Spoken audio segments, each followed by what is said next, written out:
He knocked me over. I landed on the dog bowl. A predictable turd. Hello, I'm H.G. Tudor. The improbably named plastic-faced lieutenant, the lick-spittle that is Omid Scobie, really is a predictable turd. This is an individual who has no appreciable talent. He's an individual that once worked at Heat magazine, and as a consequence of ramming his tongue up the yitter of this one's wife, has managed to gain a degree of prominence as a erstwhile royal reporter, sometime author, and most known for being the mouthpiece of this one's wife. He, of course, has denied that. Very few people accept that that's accurate. Proper journalists think of him as a clown. He wrote this one's wife's diaries, or rather was provided with a host of material by this one's wife, which found its way into being something called Finding Freedom. He then created Bell End Game, which has not only flopped in terms of sales, but also demonstrates what an absolute piece of arsewipe this individual is. He really is a weapons-grade helmet, a toadying, cowardly, unusual individual that plies his trade, having nailed his colours firmly to the mast of Team Sussex, and thereafter feeding off tidbits that are thrown to him by his mistress. He would regularly pop up on X, espousing views which were supportive of the Sussexes and also detrimental to that of other members of the royal family. It was little wonder that he was excluded access to other members of the royal family after the way that he had behaved. He's a self-serving, self-obsessed, vain individual that has eked a living out of appearing on sofas on morning shows, talking as if he actually knows something, because now and again Harry and this one's wife throw him a tidbit of information when they want to use him as a conduit. He lacks credibility with serious journalists. He's seen for what he is, the mouthpiece. And given the fact that he's scurrying around seeking scraps, and that he has no sense of decency, no sense of boundary recognition, but he's simply out for himself, he demonstrated once again the predictability of his turdness in behaviour in relation to the Princess of Wales's cancer announcement. Scobie posted on X a screenshot of an alarm set at 6 p.m. He did it to be cryptic, and of course it's clear that the press were made aware maybe an hour beforehand that there was going to be an announcement, so that they would be in a position to catch it and then give it amplification and reportage. As a consequence of what he does, Scobie came by this information. Rather than recognise that this was important information and to report on it at the appropriate time, i.e. when it was released, he couldn't help but go running to X to say, I know something you don't know. But of course, he's not going to release that information ahead of time. Even he's not so stupid as to do that.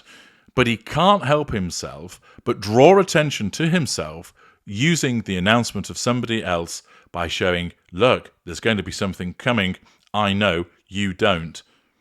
Rather than waiting like everybody else would do, he, the cowardly little shit that he is, has to behave in a passive-aggressive way, bleeding this information out without actually saying what it is.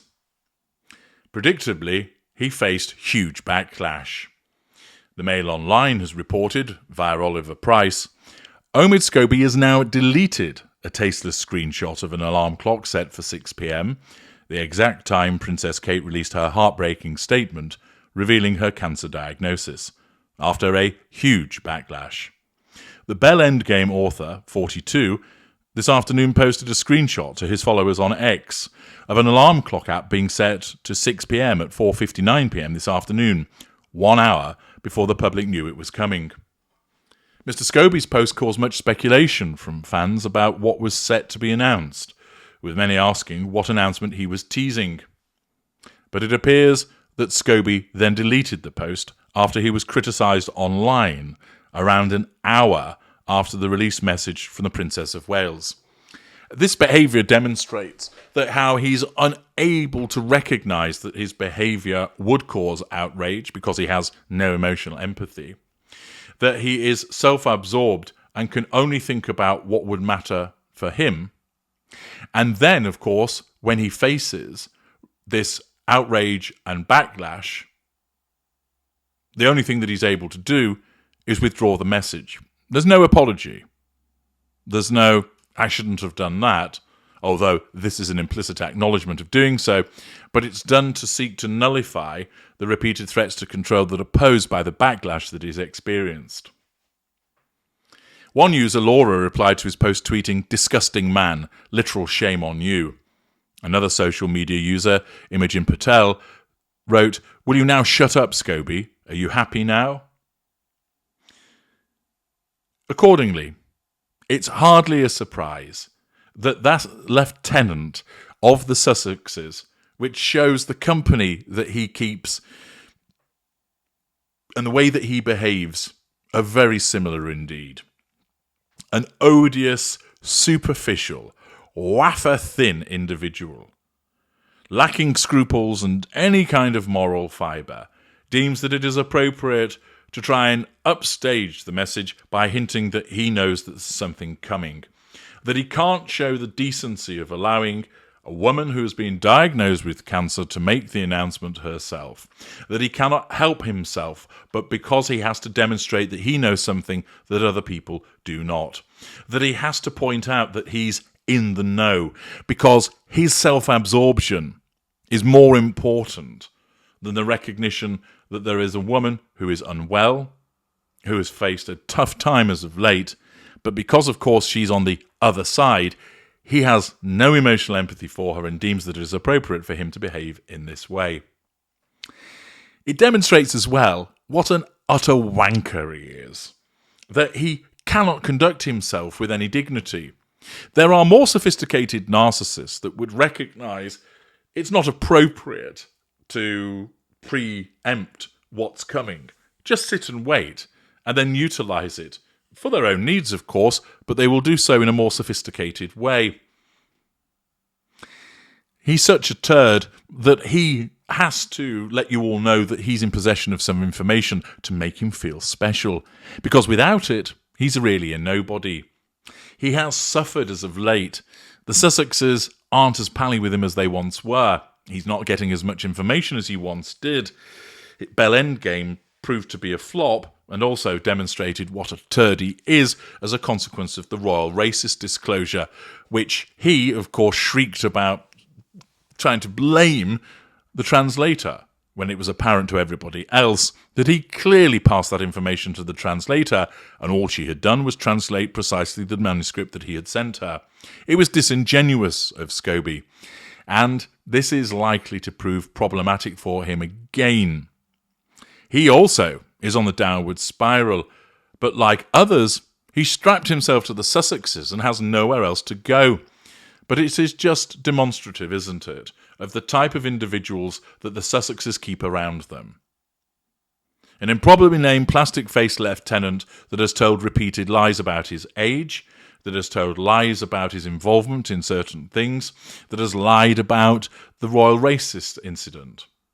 An individual that behaves in this way, putting up a cryptic message ahead of a message from somebody who's suffering from cancer. Meason Harriman, who's behaving like a big baby over the fact that an experienced photographic expert has pointed out that he's not exactly been telling the truth when it comes to the issue of alteration of his pictures. Threatening to have people taken off YouTube, appealing to YouTube senior management, and crying like a big gay baby. Christopher Boozy crawled out from a rock, again criticising the Princess of Wales, and of course doing so when he didn't have full possession of the facts, and now, once again, has been demonstrated to be a clown, as blinded by his own pursuit of his own interests, he's criticised somebody who's been suffering from cancer. This is the company that this one's wife keeps around her. These are the individuals that are parts of her who are lieutenants and members of her coterie. It speaks volumes. What about below the line in relation to Scobie? How do people view him? Very Curious states, hopefully, this is the final nail in the coffin that will bury Scobie's career, wishing speedy recovery to Princess Catherine. Serene, this talent-free cockroach will hopefully forever be out of work. I think it's a very strong woman going on national TV to tell her diagnosis to the world. Gran from Oz probably got wind of Catherine's 6 p.m. announcement, not realising how publicly distressing it would be. Didn't the private couple put out a PR press release exactly the same time William was making a speech at Diana's memorial? Caro, he would have known what was coming as the press got the statement earlier than the release of the video statement from Catherine. But the official written statement was embargoed till 6 p.m. He absolutely knew what was coming. Zoe Carroll, Scobie is this one's wife's attack dog and was first out of the gate to malign the princess. So tragic. The royal family had to endure these attacks while struggling to process a devastating diagnosis. Set us free. It's difficult to believe that Omid continues to make a living. If any other person was as dishonest and lacking in talent, they wouldn't make it past the first interview. It's amazing how patrons can save such people, especially when they've been so loyal to the flawed and nasty cause that they support. House Cat. What puzzles me is the fact that Scobie seems invested in William and Kate's lives in a nasty way. Katie replies, why does it puzzle you? He's employed by the Markles. CNN states, Scobie is probably still on the royal press rota, but as he has predicted, this is his bell-end game.